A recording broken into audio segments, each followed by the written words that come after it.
ക്ഷമയോടെ കാര്യങ്ങൾ മാനേജ് ചെയ്യാൻ പഠിച്ചാൽ ഏറെ ഗുണങ്ങളുണ്ട് കേട്ടോ. Cultivating patience in a fast world. Actually patience is power. ക്ഷമയോടെ കാര്യങ്ങൾ കൈകാര്യം ചെയ്യാന്ന് പറയണ തന്നെ ഒരു പവറാണ് നമ്മുടെ ശക്തിയാണ്.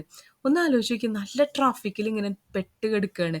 അങ്ങോട്ടും ഇങ്ങോട്ടും ഇങ്ങനെ വണ്ടികൾ മൂവ് ചെയ്തുകൊണ്ടിരിക്കുകയാണ്. And what is our feel? നമ്മുടെ ഇന്നർ ഫീലിംഗ് എന്താണ്? ഹോൺ അടിച്ച് കൊണ്ടിരിക്കുക എന്നുള്ളതാണ്. പക്ഷെ അവിടെ ക്ഷമയോടെ നമ്മുടെ ടേണിന് വേണ്ടി കാത്തിരിക്കുക എന്നുള്ളത് പലപ്പോഴും നമുക്ക് പറ്റില്ല അല്ലേ? അതുപോലെ തന്നെ ഒരു മീൻ പിടിക്കണ കാര്യം ആലോചിച്ച് നോക്കിയേ. എത്ര ക്ഷമ വേണം ഒരാൾക്ക് അങ്ങനെ ഒരു സ്ലോട്ട് കിട്ടാൻ വേണ്ടിയിട്ട്. നമ്മുടെ ആ ഒരു ഇതിന് വേണ്ടിയിട്ട്, നമ്മുടെ ആ ഒരു സ്ലോട്ടിന് വേണ്ടി, നമ്മുടെ ആ ഒരു ഇവൻറ്റിന് വേണ്ടി, നമ്മുടെ ടൈമിന് വേണ്ടി കാത്തിരിക്കുന്ന എത്രയോ ആളുകളെ നമ്മൾ കണ്ടിട്ടുണ്ട് അല്ലേ? ഇനി നിത്യജീവിതത്തിൽ ക്ഷമയുടെ എന്തൊക്കെ കാര്യങ്ങളുണ്ട് എന്നല്ലേ? പലപ്പോഴും നമുക്ക് ഒരാളെ കേൾക്കാൻ ക്ഷമയില്ല.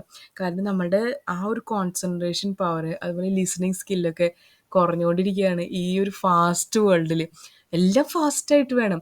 നമ്മളിപ്പോൾ ഇൻസ്റ്റാഗ്രാം സ്ക്രോൾ ചെയ്യുമ്പോഴാവട്ടെ, യൂട്യൂബ് സ്ക്രോൾ ചെയ്യുമ്പോഴാവട്ടെ, നമുക്ക് പലപ്പോഴും ലോങ് കാര്യങ്ങൾ കേൾക്കാനോ അത് മനസ്സിലാക്കാനുള്ള ഒരു ക്ഷമ നമുക്ക് പലപ്പോഴും കിട്ടില്ല.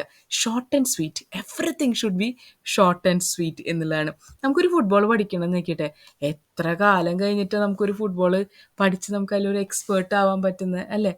നമ്മൾ ആ ബോൾ നെറ്റിൻ്റെ ഉള്ളിൽ ഇടുന്നു, ഗോൾ അടിക്കുന്നത്, അങ്ങനെയുള്ള കാര്യങ്ങൾ നമ്മൾ എത്ര കാലം കഴിഞ്ഞിട്ടാണ് ആ കാല് മൂവ് ചെയ്തിട്ട് നമ്മൾ എക്സ്പേർട്ട് ആവുന്നത് അല്ലേ? ഫുട്ബോൾ തിയറിയൊക്കെ പഠിക്കാൻ എളുപ്പമാണ്, പക്ഷേ ആ ഒരു പ്രാക്ടീസ് നമുക്ക് കിട്ടിയാൽ മാത്രമേ അതിൽ പെർഫെക്റ്റ് ആവാൻ പറ്റുള്ളൂ. അതിന് നമുക്ക് എന്ത് വേണം? ക്ഷമ വേണം. പെട്ടെന്ന് തന്നെ നമുക്കൊരു കാര്യം ചെയ്ത് തീർക്കണമെന്നുണ്ട്, പക്ഷേ everything should need A certain time limit. അതിന് നമുക്ക് ക്ഷമയോടുകൂടി കാത്തിരുന്നാൽ മാത്രമേ പറ്റുള്ളൂ. പിന്നെ ചില കാര്യങ്ങളുണ്ട്, ചില പസിൽസ് പൂരിപ്പിക്കുമ്പോഴാവട്ടെ, ഇപ്പോൾ നമ്മുടെ കയ്യിൽ ഒരു ബിൽഡിംഗ് ബ്ലോക്സ് ഉണ്ടാക്കുന്നത്, അതുപോലെ തന്നെ നമ്മളിങ്ങനെ ഒരു ഗെയിംസൊക്കെ കളിക്കുന്ന സമയത്ത് ചില സമയത്ത് നമ്മളുടെ ടേണിന് വേണ്ടി നമ്മൾ വെയിറ്റ് ചെയ്തേ മതിയാവുള്ളൂ. കാരണം നമ്മൾ ചിലപ്പോൾ ഓവർടേക്ക് ചെയ്യാൻ ശ്രമിച്ചിട്ടുണ്ടെങ്കിൽ നമ്മൾ ദിം തരികിടതും എന്നുകൊണ്ട് താഴെ വീടും അല്ലേ? സ്നേക്ക് ആൻഡ് ലാഡേഴ്സൊക്കെ കളിക്കുന്ന സമയത്ത് നമ്മൾ പെട്ടെന്ന് ക്വിക്ക് മൂവ്മെൻറ്റ് എടുത്തിട്ട് മുന്നോട്ട് പോകാൻ നിൽക്കും, പക്ഷെ നമുക്ക് ശരിയാവില്ല. ഇനി ജീവിതത്തിൽ ക്ഷമ വേണ്ട ചില കാര്യങ്ങളുണ്ടല്ലോ, നമ്മൾ ആലോചിച്ചാൽ കിട്ടും. നമ്മൾ പല ആളുകളുടെ അടുത്തും ക്ഷമയോടുകൂടി പെരുമാറാം എന്ന് വിചാരിച്ചാലും ക്ഷമ എന്ന് പറയുന്ന രണ്ടക്ഷരം നമ്മുടെ ഡിക്ഷണറിയിലില്ല എന്ന് പലപ്പോഴും തോന്നും. കാരണം അത്രമാത്രം നമ്മളെ ഹേർട്ട് ചെയ്യണ പോലത്തെ വേർഡ്സ് അപ്പുറത്തുനിന്ന് കിട്ടിയിട്ടുണ്ടാവും. അപ്പോൾ നമുക്ക് ക്ഷമയോടുകൂടി എല്ലാം പെരുമാറാൻ പറ്റുമോ എന്ന് ചോദിച്ചാൽ അത് ക്വസ്റ്റ്യൻ മാർക്കാണ്. ബിക്കോസ് ആ ഫസ്റ്റ് ആക്ഷൻ റിയാക്ഷൻ എന്ന് പറയുന്നില്ലേ, അതുപോലെ തന്നെ നമുക്കൊരു ആക്ഷൻ കിട്ടി, നമ്മുടെ നേർക്ക് കിട്ടിയോ, നമ്മൾ ഈക്വലൻ്റ് ആയിട്ട് ഒരു റിയാക്ഷൻ അപ്പം തന്നെ കൊടുക്കും അല്ലേ? നമ്മളപ്പോൾ ഒരു ആക്ഷൻ ചെയ്യുമ്പോൾ ന്യൂട്ടൻ്റെ തേർഡ് ലോ ഓഫ് മോഷനിൽ പറഞ്ഞ പോലെ every action there is an equal and opposite reaction. അപ്പോൾ നമ്മൾ ക്യുക്കായിട്ടാണ് ആ റിയാക്ഷൻ വരുന്നത്, പക്ഷേ ജസ്റ്റ് പോസ്, നമുക്ക് ഈ റിയാക്ഷൻ ആവശ്യമുണ്ടോ? B patient. കുറച്ചൊരു പേഷ്യൻസ്, ക്ഷമ കാണിക്കുക. പെട്ടെന്ന് റിയാക്ട് ചെയ്യരുത്. എനിക്ക് നല്ലോണം ഉണ്ടായിരുന്നു പെട്ടെന്ന് റിയാക്ട് ചെയ്യണ ആ ഒരു സ്വഭാവം. നമ്മളൊരു സ്കിൽ ലേൺ ചെയ്യണത് പോലെ തന്നെയാണ് ഈ പേഷ്യൻസ് എന്ന് പറഞ്ഞാൽ as a skill when it is our part of life എന്ന് പറയുമ്പോൾ. പേഷ്യൻസ് ഒരു സ്കില്ലാണ് കേട്ടോ, എപ്പോഴും എല്ലാവർക്കും ഉണ്ടായിന്ന് വരില്ല. നമ്മളോട് ക്യുക്കായിട്ട് റെസ്പോണ്ട് ചെയ്യുന്ന ആൾക്കാർ പലപ്പോഴും നമ്മളുടെ മുതിർന്നവരായിരിക്കാം അല്ലേ? അപ്പം ഇപ്പം നമ്മുടെ മക്കളോട് തന്നെ റെസ്പോണ്ട് ചെയ്യുമ്പോൾ അത് ശരിയല്ല, ഇങ്ങനെ ചെയ്തത് ശരിയല്ല എന്ന് പറയാനായിട്ട് ഭേദം രണ്ടിൻ്റെ ഇടയിലുള്ള ഒരു ജനറേഷൻ പോലത്തെ ടീംസ് ആയിരിക്കും ഈ മിഡിൽ ഏജ്ഡ് ആയിട്ടുള്ള ആൾക്കാർ. എൽഡർലി പീപ്പിൾ ആണെങ്കിൽ അവരുടെ മൈൻഡ് സെറ്റ് വേറെ ആയിരിക്കും. ഇനി നമ്മുടെ മക്കളോട് വർത്തമാനം പറയുകയാണെങ്കിൽ യങ്ങർ ജനറേഷൻ വേറൊരു മൈൻഡ് സെറ്റ് ആയിരിക്കും. അപ്പോൾ രണ്ട് തരത്തിൽ ഡീൽ ചെയ്യുമ്പോഴും നമുക്ക് നല്ലോണം വേണ്ട ഒരു കാര്യമാണ് ഈ രണ്ടക്ഷരം ക്ഷമ എന്ന് പറയുന്നത്. അപ്പോൾ നമ്മൾ റിയാക്ഷന് പെട്ടെന്ന് മുതിരാണ്ട് just pause and think what to react എന്നുള്ളത്. പേഷ്യൻസ് ഭയങ്കര ഇമ്പോർട്ടൻ്റ് ആണ്. ഇനി നമുക്ക് പേഷ്യൻസ് കിട്ടുന്നില്ല, നമുക്ക് ക്ഷമ കിട്ടുന്നില്ല എന്ന് വിചാരിച്ചോ, നമ്മൾ ഈ ചിലന്തിനെ ആലോചിക്കുക. ഒരു വല്ല നെയ്യണമെങ്കിൽ, ഒരു വെബ് ഉണ്ടാക്കണമെങ്കിൽ എത്ര ടൈം എടുക്കുന്നത് അല്ലേ? പിന്നെ അതിൻ്റെ ഇരയ്ക്ക് വേണ്ടി അതുപോലെ കാത്തിരിക്കും. അതുപോലെ ഈ പേഷ്യൻസ് എന്ന് പറഞ്ഞ സ്കില്ല് സ്വായത്തമാക്കാൻ വേണ്ടി നമ്മൾ കുറച്ച് പ്രാക്ടീസ് ചെയ്യണം. ഈ പേഷ്യൻസ്, അതായത് ക്ഷമ എന്നുള്ള സ്കില്ല്, ആ കഴിവ് നമുക്ക് ഉണ്ടാക്കാൻ വേണ്ടി കുറച്ച് പ്രാക്ടീസ് ചെയ്യണം. ഞാൻ വർഷങ്ങളോളം പ്രാക്ടീസ് ചെയ്തിട്ടാണ് കിട്ടിയത്. നമുക്ക് എല്ലാ കാര്യങ്ങളും വേഗം കിട്ടണം, വേഗം ശരിയാവണം എന്ന് ചിന്തയുള്ള ആൾക്കാരാണ്. അതുപോലെ തന്നെ ഒരാളുടെ റെസ്പോൺസ് കിട്ടണമെങ്കിൽ തന്നെ മണിക്കൂറുകളോളം കാത്തിരിക്കണം ചില സമയത്ത്.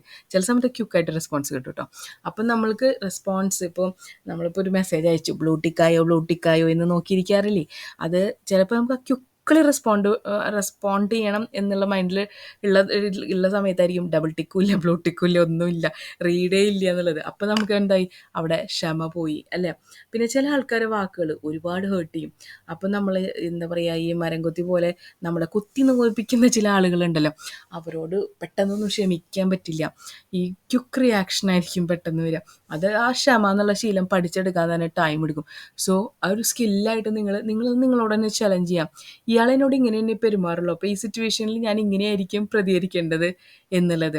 അപ്പോൾ അയാൾ ഉദ്ദേശിക്കുന്ന പ്രതികരണം നമ്മളിൽ നിന്നുണ്ടായില്ലെങ്കിൽ, അതായത് നമ്മുടെ ഓവർ റിയാക്ഷൻ ഉണ്ടായില്ലെങ്കിൽ അയാൾ എന്താ പറയുക, നമ്മളൊരു മുഖ്യധാരാ ശത്രു അല്ല, നമ്മളൊരു വില്ലൻ ക്യാരക്ടർ അല്ല എന്ന് വെച്ചിട്ട് നമ്മളോട് ഫൈറ്റ് ചെയ്യാനൊന്നും വരില്ല കേട്ടോ.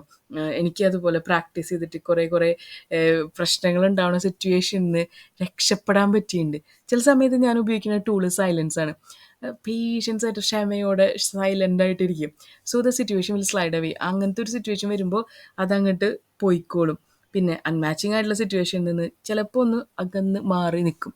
പിന്നെ ബൗണ്ടറീസ് കീപ്പ് ചെയ്യും ഒബിയസ്ലി. പിന്നെ ചില സ്കില്ലുകൾ പഠിച്ചെടുക്കാൻ ടൈം എടുക്കും, അത് ഉറപ്പാണ്. ഇപ്പോൾ ഒരു കോഴ്സിന് ചേർന്നു, നമ്മൾ വിചാരിക്കും നമുക്കത് പഠിച്ച് എടുക്കാൻ പറ്റുമെന്നുള്ളത്. പക്ഷേ ചിലപ്പോൾ അത് നമ്മൾ ഏൺ ചെയ്യേണ്ട സ്കില്ലായിരിക്കാം.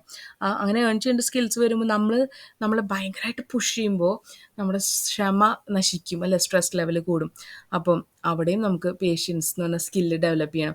എനിക്കിപ്പോൾ ഒരു മാർഷൽ ആർട്ട് പഠിക്കണമെങ്കിൽ എൻ്റെ ബോഡി സിറ്റുവേഷൻ എങ്ങനെയാണ്, എൻ്റെ ബോഡി കണ്ടീഷൻ എങ്ങനെയാണ്, എൻ്റെ ലിവിങ് സിറ്റുവേഷൻ എങ്ങനെയാണെന്ന് എനിക്കറിയാം.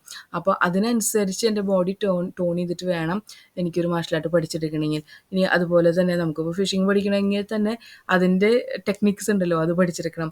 ഇനി ഫുട്ബോൾ പഠിക്കണമെങ്കിൽ തന്നെ അതിൻ്റെ വാമപ്പ് കാര്യങ്ങൾ, അതിന് എന്താണ് പ്രീ റിക്വസൈറ്റ്സ്, അതൊക്കെ നോക്കിയിട്ട് വേണം നമുക്ക് അതിലോട്ട് എത്താനായിട്ട്. അപ്പോൾ ഈ ഫാസ്റ്റായിട്ട് മൂവ് ചെയ്യണ ഈ ലൈഫിൽ പേഷ്യൻസിന് എത്രത്തോളം ഇമ്പോർട്ടൻസ് ഉണ്ടെന്ന് മനസ്സിലായില്ലേ? ക്ഷമയോടുകൂടി കാര്യങ്ങൾ ചെയ്യുക, എല്ലാം എന്താ പറയുക, നമ്മുടെ കയ്യിലേക്ക് തന്നെ വരും. ചില സമയത്ത് നമ്മളൊരു ഡയലോഗ് കേട്ടിട്ടുണ്ടല്ലോ, patience is the key to success എന്നുള്ളത്. അതൊരു കറക്റ്റാണ് കേട്ടോ. ഫാസ്റ്റ് മൂവിങ് ആയിട്ടുള്ള ലൈഫിൽ പേഷ്യൻസ് ഉണ്ടാവുക എന്നുള്ളത് ഭയങ്കര ബുദ്ധിമുട്ടാണ്. ഇപ്പോൾ നിങ്ങൾ തന്നെ എന്നെ ഇത്ര നേരം കേട്ടിരിക്കുന്നുവെങ്കിൽ സ്കിപ്പ് ചെയ്യാണ്ട്, നിങ്ങൾ ക്ഷമ ഉള്ള വലിയ മനുഷ്യനാണ്, ചാമ്പ്യനാണ്, പേഷ്യൻസിൽ ഒരു ചാമ്പ്യനാണ്. നല്ലോണം പേഷ്യൻസ് എന്ന് പറഞ്ഞ സ്കില്ല് ഡെവലപ്പ് ചെയ്തിട്ടുള്ള ഒരാളാണ് കേട്ടോ. So say thumbs up to yourself. Thank you so much Jitha here.